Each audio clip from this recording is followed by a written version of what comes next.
It's easier to kneel at the altar than to stop worshiping comforts in your daily life. Welcome to the Nicole Curcio podcast, the show for women who want it all. Faith at the center, a strong and feminine body, deep family connections, and true freedom in their lives. I'm Nicole Curcio, a former medical insider turned fat loss and physique coach. I help high-performing women transform from the inside out, physically, mentally, and spiritually, without starving, obsessing, or burning out. Around here, we train with intention, eat with purpose, and build a life that reflects the woman you were created to be. Let's get into it. So let me talk to the woman right now who's been using "I don't love it" as her excuse. I don't love lifting. I don't love meal prepping. I don't love tracking my calories. I don't love drinking water. I don't love getting out of bed on time. Cool. But let me remind you, love isn't a feeling. Love is a decision. It's a posture, a commitment. And if you need to feel in love with something in order to do it, I hate to break it to you, but you're going to have a really hard time staying married, or raising kids, or holding a job, or growing in your faith, or staying fit, or doing anything that actually matters. We've set this backward idea in our culture that says, if it doesn't feel good, it must not be for me. But according to the Bible, it's exactly the opposite. Comfort isn't the goal. Obedience is. Let me say that again. Comfort is not the goal. Obedience is. When Jesus called people to follow him, he didn't say, "Come to me and I'll make everything easy and aesthetic." No. He said, "Take up your cross and follow me." A cross, not a couch. He didn't say, "Hey, here's a shortcut to your dream life." He said, "If anyone would come after me, let him deny himself and take up his cross daily and follow me." You want to be healthy? You want to be strong? You want to be consistent? You want to be disciplined? Then it starts with dying to yourself. Not just once, not when motivation hits, daily. And look, I get it. Sounds intense, maybe even discouraging. But here's the truth. That kind of obedience is where real freedom lives. So let's talk about discipline, because a lot of people think it's something you either have or you don't have. I said this in the last episode and I'll say it again. Discipline isn't in your DNA. It's not in mine, not in C-Bum's, not in Michael Phelps's. Nobody was born with a six-pack and a macro tracker. Discipline isn't a genetic trait. It's not a personality type. It's a choice made daily. It's made in the quiet and unseen moments. You don't find discipline in a blood test. You find it in your calendar, in your check-ins, in the reps you log when nobody's clapping for you, when nobody sees. And what does the Bible say about that? Galatians 5:22-23 tells us that self-control is a fruit of the Spirit. That means it's not just something you force or you fake. It's something the Spirit produces in you as you walk in obedience. But guess what? That fruit doesn't grow in a life that refuses discomfort. Romans 12:1 says, "Present your bodies as a living sacrifice, holy and acceptable to God, which is a spiritual worship." Living sacrifice. Not a living comfort zone. You're not going to grow in the cozy if you keep waiting until it feels right. You're not going to get strong if you keep quitting every time it gets hard. You're not going to build a life that honors God if you're more interested in honoring your cravings than your calling. So let me be real honest. I've had entire seasons of training where I hated the programming. I didn't love the sets. I didn't love the movements. I didn't love the fatigue. I loved the outcome though. I loved the growth. I loved the progress, and I loved the mindset shifts that came with it. But that required doing the work that I didn't want to do on the days when I didn't feel like doing it. My mother-in-law is in her 60s and she hates lifting. I mean, she hates it. She shows up every single week though. She does her lifts. She tracks her workouts. She fuels her body, not because she loves the process, but because she values the results. She values her health. She wants to be strong. She wants to be functional and independent and resilient. And that matters more to her than how she feels about the dumbbells. So let me ask you this. When did you start believing the lie that only things we love are worth doing?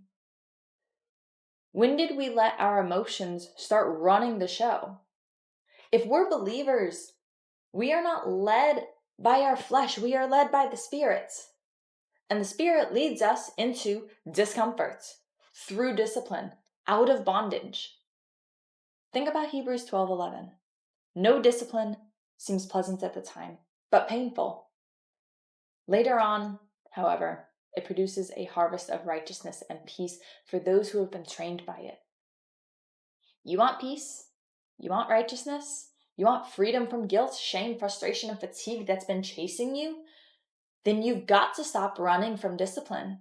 And let me say this as plainly as I can. Physical discipline is 1,000,000 times easier than spiritual discipline. But a lot of people have it backwards. They pray in church, they serve, they volunteer like it's their full-time job. They lay hands on others, they post Bible verses, they show up to women's conferences. But they're also donut-shaped, exhausted, inflamed, and stuck in a cycle of indulgence and excuses. Why? Because they've mastered spiritual performance, but neglected physical self-control. And let's be real, it's easier to kneel at the altar than to stop worshiping comforts in your daily life. And yet the same Spirit that produces gentleness and kindness also produces self-control. You don't get to pick and choose your fruits. It's not an apple or an orange type of day. 1 Corinthians 9:27 says, I discipline my body and keep it under control, lest after preaching to others, I myself should be disqualified. Paul knew this.